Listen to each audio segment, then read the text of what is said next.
Hello दोस्तों, स्वागत है आप सभी का। और मेरा नाम है अदिति यादव। आज की इस वीडियो में हम बात करेंगे होम्योपैथिक मेडिसिन के बारे में। मैं आपसे गारंटी ले रही हूँ, मैं आपको एक स्टोरी के रूप में सुनाऊंगी और आपको बस सुनना है, बाकी फिर तो आपको याद हो ही गया। स्टार्ट करते हैं हम लोग। सुनो, हमें ना हमेशा बड़ा सोचना चाहिए। अगर छोटा सोचोगे ना तो लोग तुम्हें भूल ही जाएंगे, और अगर बड़ा सोचोगे तो मिसाल बन जाएगी, और मिसाल तो कभी भूली जा ही नहीं सकती। तो हम स्टार्ट करते हैं एक होम्योपैथिक बहुत ही शानदार रेमेडी के बारे में। तो जो ऑर्गनन के, अब आप लोगों बोलो मैम आप तो मटेरियल मेडिका की मेडिसिन पढ़ा रहे हो, वो पढ़ाओ ना, तो ऑर्गनन की क्यों बात कर रहे हो? तो सुनो, एक मिनट सुनो। ऑर्गनन में जो 5th एडिशन है ना, 1833 में ये पब्लिश हुई थी, ऑर्गनन की 5th एडिशन। लेकिन क्या हुआ, ये तो पब्लिश हो गई, लेकिन जो जर्मन से इंग्लिश में जो ट्रांसलेट किया था आरी डजन ने, तो आरी डजन ने इस दवाई के बारे में कुछ कहा है। सुनो, तुम्हारी क्लिनिक नहीं चलेगी जब तक तुमने ब्रायोनिया अल्बा को अपनी क्लिनिक में नहीं रखा।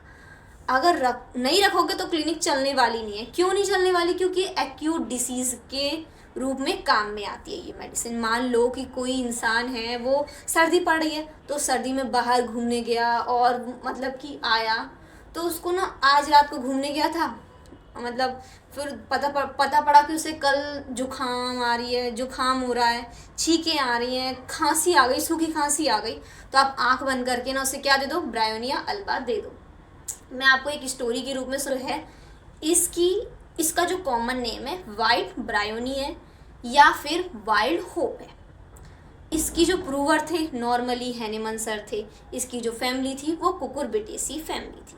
अब स्टोरी क्या कहती है, हमारे पास एक लड़की थी। लड़की का क्या नाम था? नॉर्मल सा वाइट ब्रायोनी। और आप लोग जानते हैं लड़कियां तो हॉट होती हैं, तो वो हॉट भी थी। वो बिस्तर पे लेटी हुई थी और उसकी जो मम्मी है वो डॉक्टर को बुलाकर लेकर आती है कि मेरी बेटी की तबीयत खराब है, देखिए क्या हो गया। तो डॉक्टर हैनिमन किसको बुलाती है? मम्मी डॉक्टर हैनिमन को बुलाती है। तो डॉक्टर हैनिमन आते हैं, पूछते हैं कि क्या हो गया।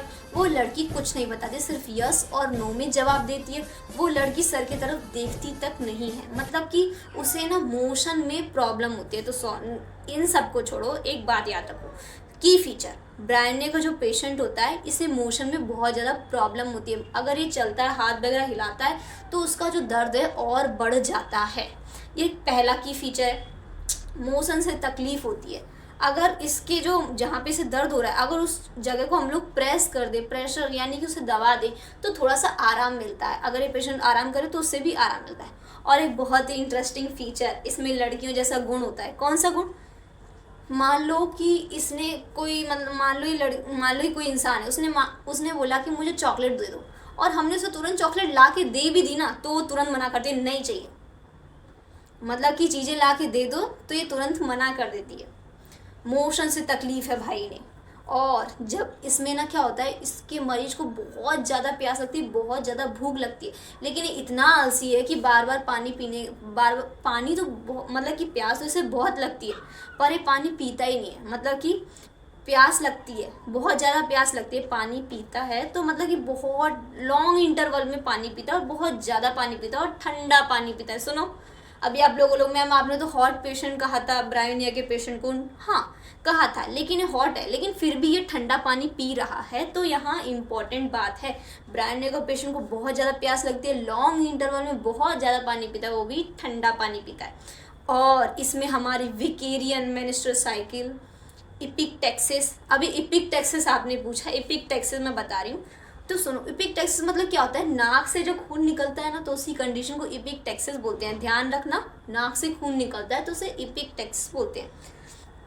इसमें क्या होता है, ब्रायोनिया में क्या होता है, सबसे पहले विकेरियन एमसी, जैसे कि किसी को, कोई फीमेल है, उसे मेनिस्ट्रल साइकिल उसकी स्टार्ट हो गई, वहाँ से तो थोड़ा मतलब कि वहाँ से थोड़ा सप्रेस होके नाक से भी ब्लीडिंग चालू हो जाती है। इसे हम लोग, अगर मान लीजिए इसमें सबसे इम्पॉर्टेंट बात, विकेरियन एमसी समझ गए हम लोग, मेनिस्ट्रल साइकिल थोड़ी सी सप्रेस हो जाती है। ये मत बोलना कि स्टॉप हो जाती है, स्टॉप नहीं होती है, थोड़ी सी वहाँ पे थोड़ी सी मतलब कम आने लगती है और नोज से भी ब्लीडिंग चालू हो जाती है, नाक से भी ब्लीडिंग चालू हो जाती है, तो इसे विक्रिन एमसी बोलते हैं। और नाक से जब ब्लीडिंग चालू होती है तो उसे हम लोग इपिकटैक्सिस बोलते हैं। ब्रायोनिया का पेशेंट बहुत ही इरिटेबल माइंड का होता है, बहुत जल्दी इन्हें गुस्सा आता है और ये कुछ काम कर रहा होता है। सुनो, एक बहुत ही इम्पोर्टेंट बात, ये ना मतलब कि जब भी रात में इनको ज़्यादा दर्द होता है, मतलब रात में इनको जैसे कि हाथ में कोई प्रॉब्लम है तो हाथ में इनको रात में ज़्यादा दर्द होता है।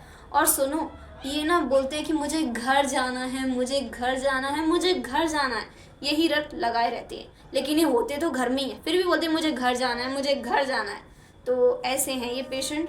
और एक बहुत ही इम्पॉर्टेंट फीचर, सब भूलना, इसको मत भूलना, जब भी सूखी खांसी हो मतलब सूखी खांसी हो, होठ सूख रहे हो, गला सूख रहा, पूरा एलिमेंट्री कैनाल सूख रहा हो, जो फीसेस हैं यानी जो स्टूल है वेरी हार्ड स्टोनी हो, फीकल मटेरियल जो एनएस से निकलता है वो वेरी हार्ड हो, और तो इस कंडीशन में हम लोग ब्रायोनिया अल्बा को ही देंगे, गारंटी है। किसी को सूखी खांसी हो ना, आप तो ब्रायोनिया अल्बा दे दो, उसे जल्दी से जल्दी आराम मिलेगा। ये एक्यूट डिसीज़ में ये काम में आते हैं। अस्थमा में भी हम इसे दे सकते हैं। कॉन्स्टिपेशन के लिए सबसे अच्छी दवाई है ब्रायोनिया अल्बा, दे दीजिए आप। और भी बहुत सारी मेडिसिन हैं, उन्हें हम लोग दे सकते हैं। धन्यवाद।